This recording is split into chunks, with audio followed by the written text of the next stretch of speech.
Hi hello అందరికీ once again welcome back to our channel food for you. ఈ రోజు ఈ వీడియోలో స్పెషల్ ఏంటి అంటే మటన్ అఖ్ని. మటన్ అఖ్ని అంటే చూడ్డానికి ఎలా ఉంటుంది అనుకుంటున్నారా? అదే అండి మన బిర్యానీ, హైదరాబాద్ దమ్ బిర్యానీ లాగా ఉంటుంది. టేస్ట్ లో గానీ, టెక్స్చర్ లో గానీ, చూడడానికి కానీ ఏ మాత్రం తీసిపోదు. కాకపోతే అది చూడడానికి కలర్స్ గా ఉంటుంది, ఇది చూడడానికి వైట్ గా ఉంటుంది. ఈ మటన్ అఖ్నీలో చాలా మంది గరం మసాలాలు అవన్నీ వేసి చేస్తారు. నేను గరం మసాలా కూడా వేయకుండా మటన్ అఖ్నీని టేస్టీగా ఎలా చేయాలో చూపిస్తాను. సో దానికోసం ముందుగా ఒక కుక్కర్ని తీసుకొని, సో నెక్స్ట్ ఒక 1/2 కిలో మటన్ని తీసుకుంటున్నాను. ఆ మటన్ ముక్కలు అనేవి పెద్దగా ఉంటేనే బాగుంటుంది. నాకు పెద్ద ముక్కలు అనేవి అవైలబుల్లో లేకపోవడం వల్ల ఇలా చిన్న ముక్కల్ని తీసుకుంటున్నాను.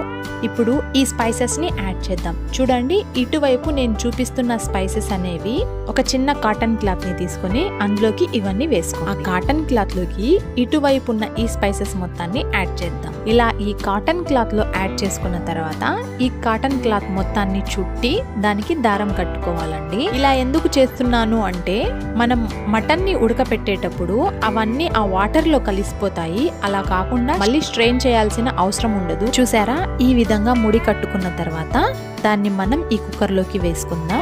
ఒక మీడియం సైజ్ ఆనియన్ ని ఈ విధంగా చాప్ చేసుకొని వేసుకోండి. ఒక 3 లేదా 4 పచ్చిమిరపకాయలను కూడా ఇలా పేస్ట్ లాగా చేసి వేసుకోండి. మిరప్పొడి అనేది దీంట్లో యూస్ చేయమండి.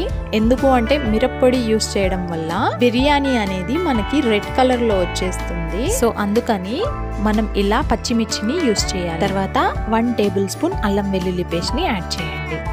ఒక చిన్న కప్ వరకు పెరుగుని కూడా యాడ్ చేయండి. ఇప్పుడు అందులో 1 గ్లాస్ ఆఫ్ వాటర్ ని యాడ్ చేసి ఇలా బాగా కలుపుకోండి. అందులో రుచికి సరిపడంత సాల్ట్ ని యాడ్ చేసి ఇప్పుడు మనం దీన్ని ఒక 15 to 20 విజిల్స్ వచ్చేంత వరకు పెట్టుకుందాం. నేను ఇక్కడ 15 విజిల్సే పెడుతున్నాను. ఒక 15 విజిల్స్ తర్వాత మటన్ అనేది ఇంత బాగా ఉడికి ఉండాలి. మనం ఇందాక కాటన్ క్లాత్ లో కట్టిన ఆ స్పైసెస్ మొత్తాన్ని మనం తీసేద్దాం. ఇక్కడ చూడండి, మటన్ అనేది స్పూన్ తో కలిపితేనే విరిగిపోతుంది. అంత మెత్తగా ఉడికి ఉండాలి. ఇప్పుడు స్టవ్ ఆన్ చేసి ప్యాన్ పెట్టి అందులో 3 టేబుల్ స్పూన్ ఆయిల్ ని యాడ్ చేయండి.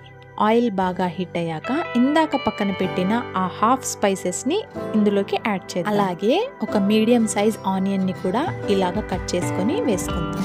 అందులో కొంచెం సాల్ట్ ని యాడ్ చేసి బాగా ఫ్రై చేయండి. సాల్ట్ యాడ్ చేయడం వల్ల ఆనియన్స్ అనేవి తొందరగా వేగుతాయి. అంతలోపు ఒక 4 to 5 పచ్చిమిర్చిని తీసుకుందాం. ఇప్పుడు మరోసారి 1 టేబుల్ స్పూన్ వరకు అల్లం వెల్లుల్లి పేస్ట్ ని యాడ్ చేద్దాం. ఇప్పుడు ఇందాక పక్కన పెట్టిన ఈ పచ్చిమిర్చిని కూడా ఇందులోకి యాడ్ చేసుకొని ఒకసారి బాగా ఫ్రై చేసుకోండి.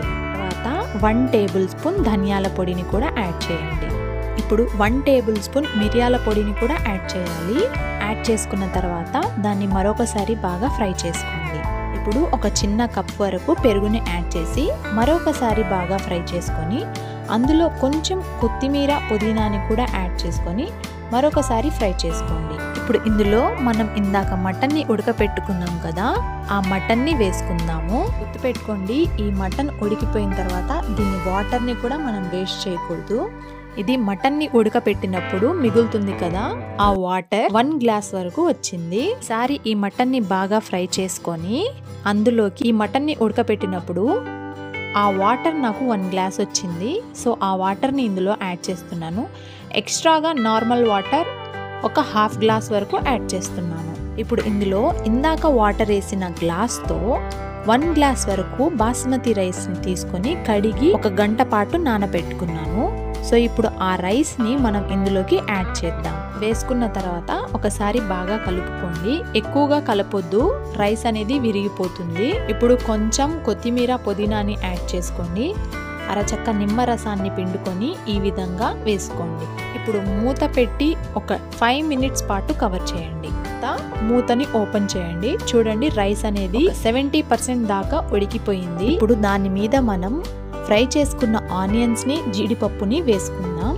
ఇవి 2 ఆప్షనల్ మాత్రమే. ఇప్పుడు కొంచెం కొత్తిమీర, పుదీనాని కూడా యాడ్ చేసుకొని మూత పెట్టి ఒక 15 మినిట్స్ పాటు లో ఫ్లేమ్ లో ఉడకనిద్దాం.